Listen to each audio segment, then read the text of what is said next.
Hello, thanks for joining us. Today we're talking about our garden roller.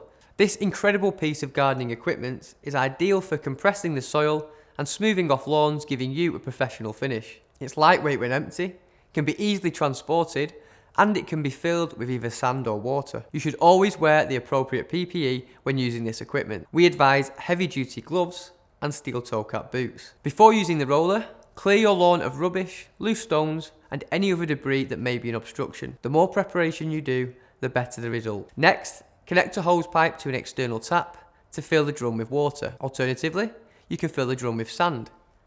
It might be easier if you ask someone to help you do this. Grip the roller handle with both hands and roll the drum from one end of the garden to the other, working in straight lines. When you are finished, simply unscrew the cap and dispose of the water or sand in an appropriate place. Again, having another person might be helpful.